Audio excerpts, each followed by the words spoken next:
Assalamualaikum warahmatullahi wabarakatuh. Kali ini kita akan membahas materi tentang sungai. Jadi, bagi teman-teman semua, tonton sampai selesai. Semoga bisa memahaminya dengan baik.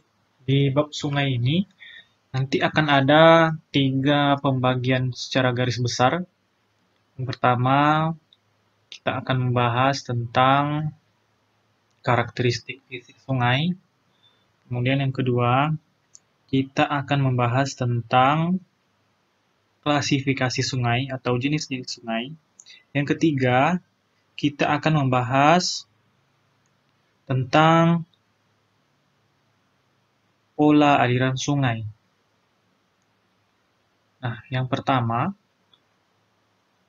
kita akan membahas tentang klasifikasi fisik sungai. Jadi, secara umum, sungai itu dibagi menjadi 3 bagian. Yang pertama adalah bagian hulu. Ini karakteristik yang ada di bagian hulu. Apa saja karakteristiknya atau ciri-cirinya? Yang pertama, di bagian hulu itu arus airnya itu adalah deras. Arah erosinya ke dasar atau vertikal. Lembahnya curam. Lembahnya berbentuk V. Kadang-kadang terdapat air terjun. Tidak terdapat pengendapan. Dan batu masih besar-besar. Ya, itu di daerah hulu. Sekarang kita lanjut ke daerah di bagian tengah sungai. Karakteristiknya adalah yang pertama, arus sungai sudah tidak sederas di daerah hulu. Erosinya itu mulai ke samping atau erosi horizontal, arah sungainya mulai berkelok, mulai terjadi proses pengendapan. Karena kecepatan airnya sudah mulai berkurang. Kemudian yang ketiga adalah bagian hilirnya, karakteristik bagian hilir.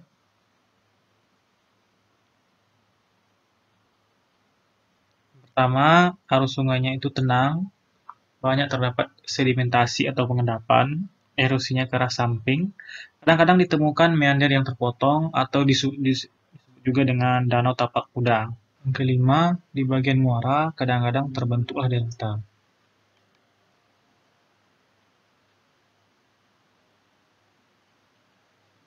Sekarang kita lanjut ke klasifikasi sungai. Yang pertama, klasifikasi sungai ini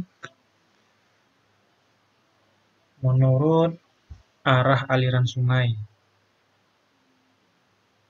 Ada 5.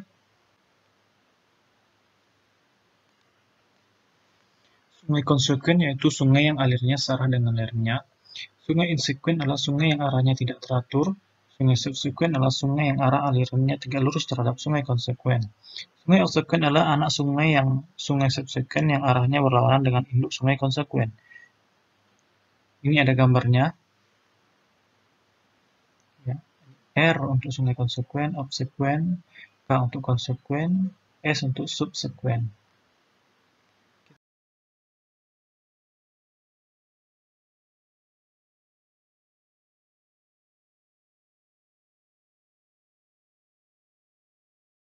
Selanjutnya yang berikutnya adalah klasifikasi sungai menurut kondisi airnya.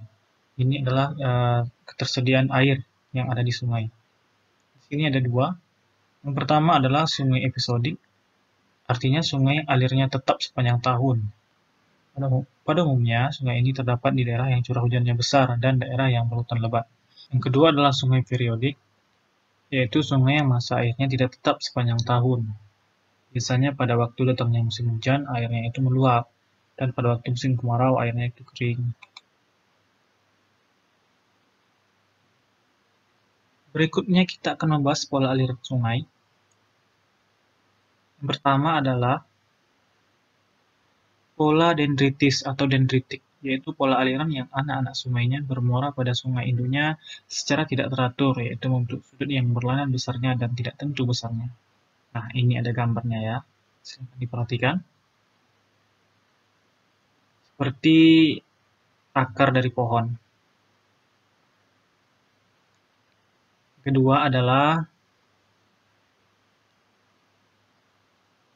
pola memusat atau sentripetal, yaitu pola yang alirannya memusat ke suatu depresi atau cekungan, seperti cekungan atau kawah.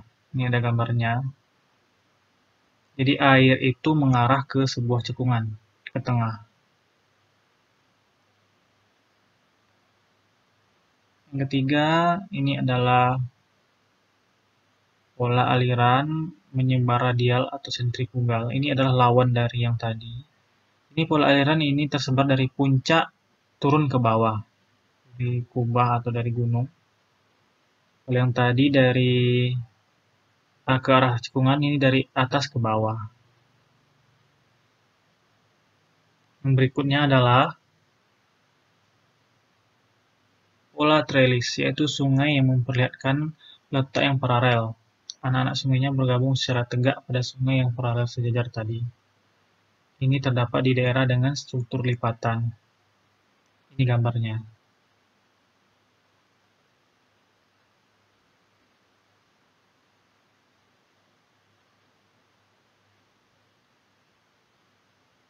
Kemudian yang berikutnya,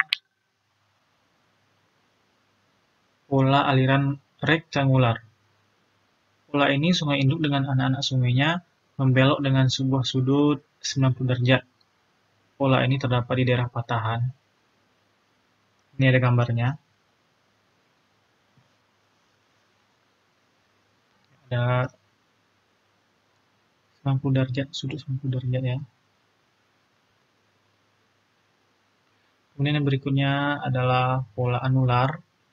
Terdapat pada kubah yang telah mengalami pengirisan yang lebih lanjut dan dikelilingi oleh lapisan yang berganti antara yang keras dan yang lunak. Ini hampir membentuk seperti cincin.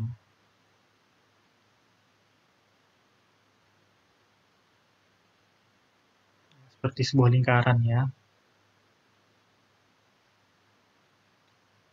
Yang terakhir ini adalah pola aliran Pinate. Ini menunjukkan kecuraman lereng yang sangat besar. Arahnya yang sangat curam. Silakan dilihat gambarnya.